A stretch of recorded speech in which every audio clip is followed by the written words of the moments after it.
apóstolo Paulo. O apóstolo Paulo foi uma das pessoas mais importantes da igreja, uma pessoa muito carismática, um dos mais esforçosos servos de Deus na pregação do evangelho aos gentios. E é bom notar que na sua conversão foi-lhe falado através de uma profecia, através do profeta Ananias, servo de Deus, da dimensão do plano que Deus tinha para ele e de quanto ele haveria de sofrer. E diz o texto sagrado em Atos, que Deus disse: e eu te mostrarei o quanto há de sofrer, ou seja, de padecer por amor do meu nome. Mas, infelizmente, a morte deste homem não foi uma das mais calmas, como vemos na história. Vejamos mais detalhes sobre a vida deste homem, como ele morreu e como era o contexto histórico na época de sua vida aqui na Terra. É bom notarmos, queridos, falando sobre este assunto, que a Bíblia não narra a morte de Paulo. O livro que narra as suas jornadas para levar o Evangelho até os limites do mundo conhecido termina com ele em uma prisão domiciliar em Roma. Sim, é isso mesmo. O livro de Atos, que narra a sua vida de Paulo, termina dizendo que ali naquele livro que ele terminou numa prisão domiciliar em Roma, ou seja, numa prisão em uma casa em Roma. E então, de fato, a maioria dos historiadores, estudiosos, deduzem então e acreditam que Paulo não morreu nesta época, e sim no ano 64 depois de Cristo. E isto é por ordem do nefasto imperador Nero. É bom salientar também que a maioria dos historiadores acredita que Paulo tenha levado o evangelho até a Espanha, em sua determinação de levar o evangelho. Manuscritos como um dos manuscritos, por exemplo, do século II, como as Atas de Pedro e o Canon de Muratori, afirmam que Paulo esteve, de fato, pregando na Espanha. E há também uma outra prova, histórica, que é a primeira carta de Clemente, a mais antiga a revelar uma viagem de Paulo até a Espanha.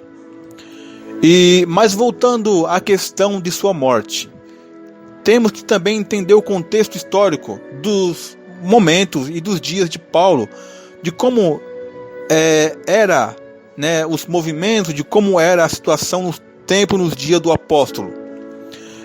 É notável se relatar aqui que o imperador Nero, este nefasto homem, este maligno homem, mandou incendiar um bairro romano. Sim, ele mandou propositalmente incendiar um bairro romano, para que ao visualizar a cena, então ele pudesse se inspirar, isso mesmo, se inspirar a escrever um poema épico. Olha só a vaidade deste homem, o ego deste homem, como era insuflado.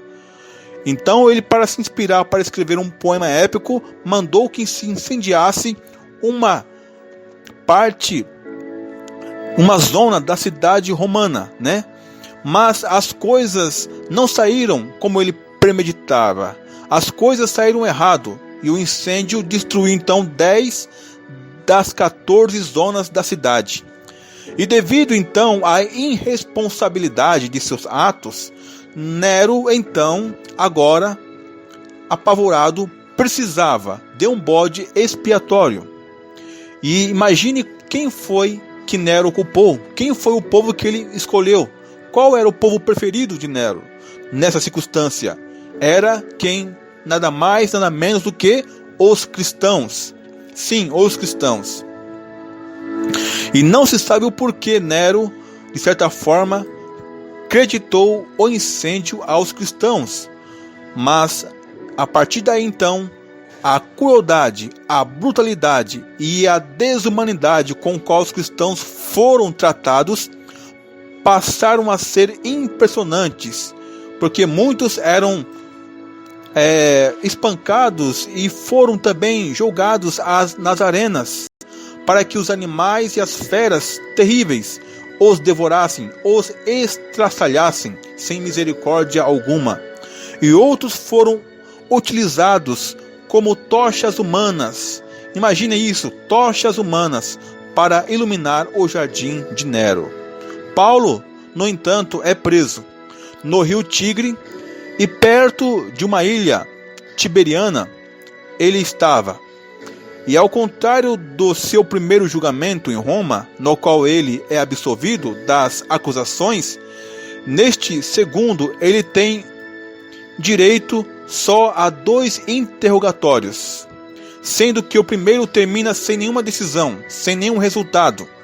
E Paulo não nutria certamente esperanças de ser absolvido neste segundo julgamento, pois isso nós podemos ver em 2 Timóteo, capítulo 4, versículos 6 e 7, que diz, que ele fala que desde agora a coroa da justiça me está guardada, ao qual o Senhor justo juiz me dará naquele dia, e não somente a mim, mas também a todos quanto amarem a sua vinda. E ele diz, combati o bom combate, acabei a carreira e guardei a fé.